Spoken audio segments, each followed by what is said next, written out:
Mr. Steve Smith, it's a great honor to have you here in Colombia. My pleasure to be here. I have been following you a long time ago, since you were playing with Jean-Luc Ponty.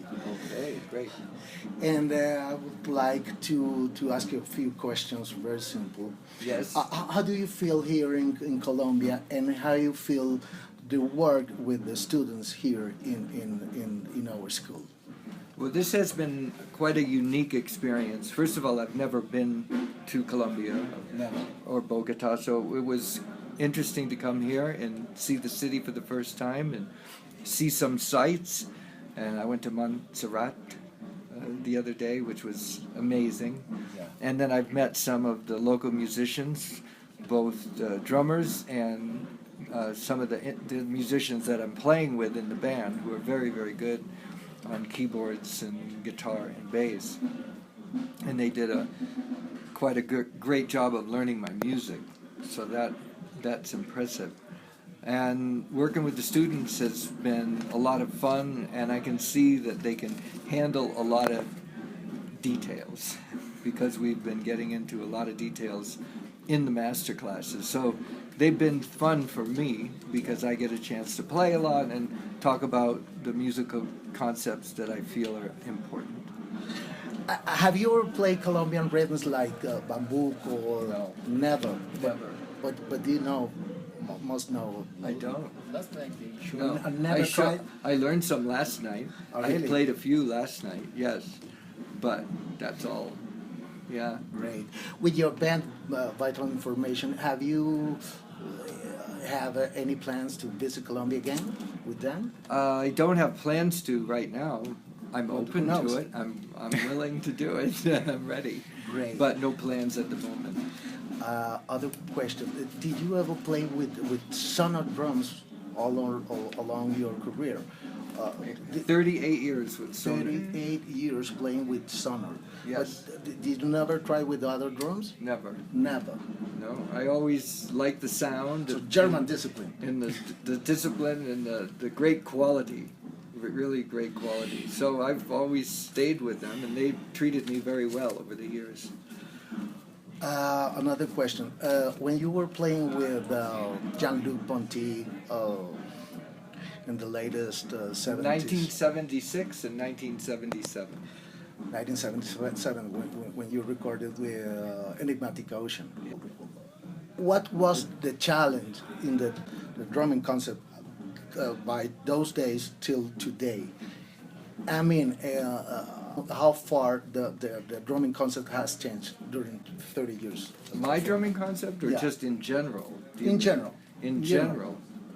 Well, when I first started playing with Jean-Luc Ponty, you must transport yourself back in time a little Yeah. bit and realize that he was part of a new kind of way of playing jazz. He was part of the vanguard, the leading edge of jazz musicians that in the late 60s and then the early 70s started to play jazz rock, like they added rock into the jazz.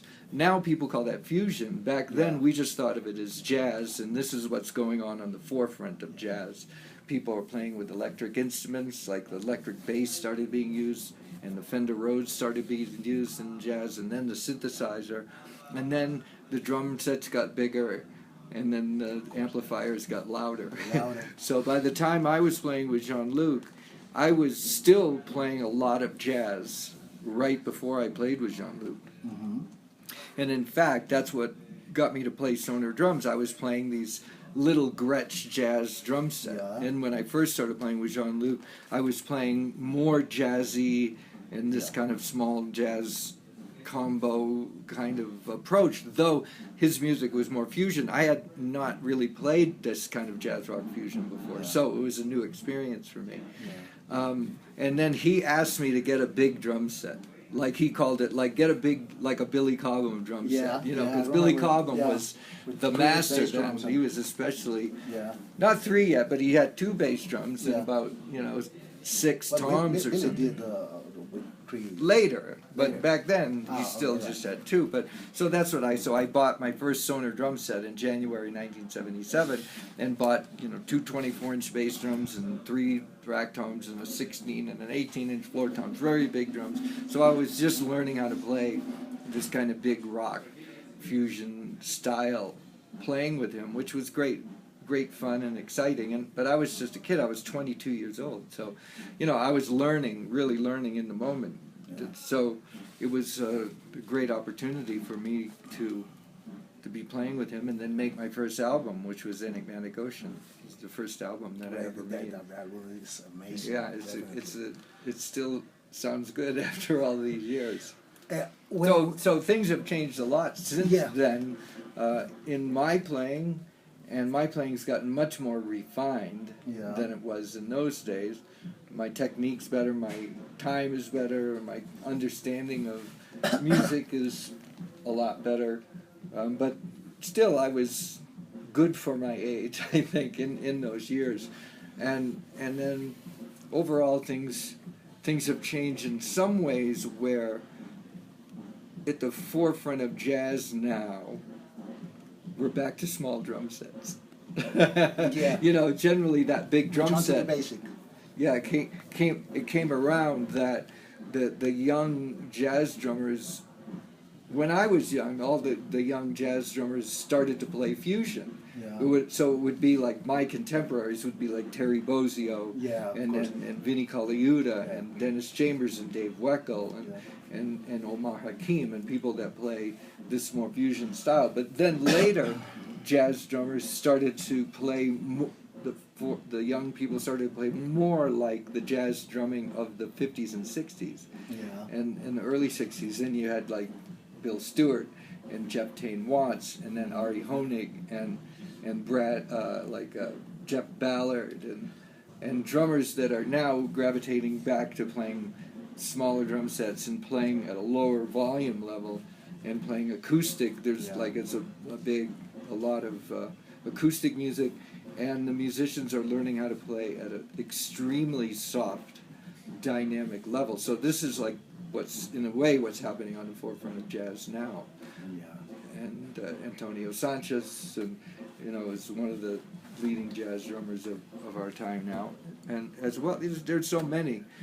Kendrick Scott, there's a lot of great ones. And also one of the things we're seeing is a lot of these drummers are becoming great composers as well, Yeah. which it wasn't so common when I was coming up.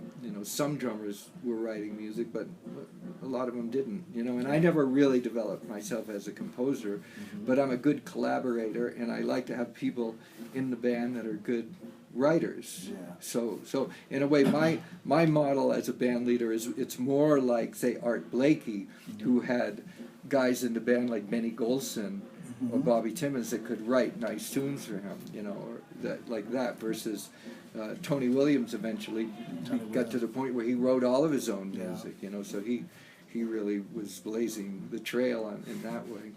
Yeah. Another little question. Just a little one. It's curious. You recorded a remarkable album with Journey. I remember that was in 1981. It was Alive, playing live. Captured live. Yeah. And the sound of your drums was amazing. And surprisingly, I asked myself how Steve Smith took this special sound, because I don't know the correct word to describe that sound, but it's like a big rock drum sound. It's very big, that very was with fat, the Sonor drums, very right? clear. Yeah, Yeah.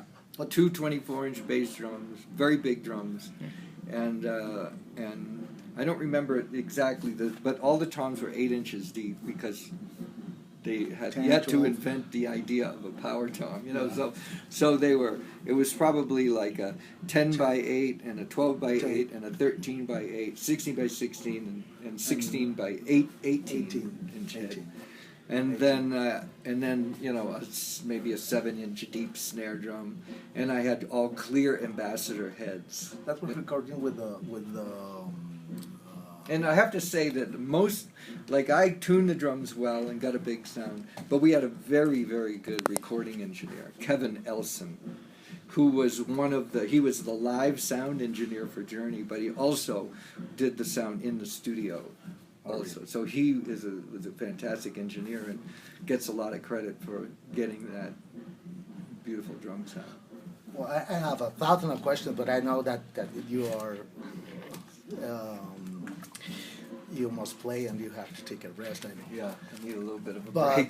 Mr. Stedman, thank you very much for this Have you heard my opportunity. new album, the Viewpoint record? I would like to hear something. Yeah. Bring with you. Yeah, Something? yeah. You should be playing that on your radio show. Oh my God, that is a pressure for me. Well, thank you very much. I would like to tell you that I admire you since a long time ago. You are, for me, you are one of the best player drummers in the world, and thank you very much again My for pleasure, thank you. having you here in Colombia. All right, great, thank you very much. And hopefully I'll be back with vital information. with vital information. The formation of vital information is the same. The new version is called Vital Information NYC Edition. A1YC. NYC, like New York City. New York City. Yeah. Why? And you changed to some musicians? Yes, Tom Coster Tom Coster. retired, Yeah. the keyboard player that was in the group Yeah. for many, many years. Yeah. And my new keyboard player is Mark Soskin. And I have been playing with him for many years in other bands, but he's now in the Vital Information group. And Andy Fusco, who's an alto saxophone player, Mhm. so we've added the saxophone. And then the same guitarist has been with me for a long time, Vinny Valentino, who's Mhm. been here teaching and playing. And Baron Brown on Baron bass, Brown who's on been bass. with me for a long time. For a long time. So this group, the direction, it's jazz rock. In a way, Oh, it's really? like not so much fusion, more jazzy, with some funky rock and some Indian rhythms. Live, we do the Indian rhythms, and so it's a nice combination of musicians and the music that we're playing tonight is some of the music that we recorded on the new Oh, really? on the new album. Yes. All right. Enjoy. Bye bye. Thank you very much. Yes.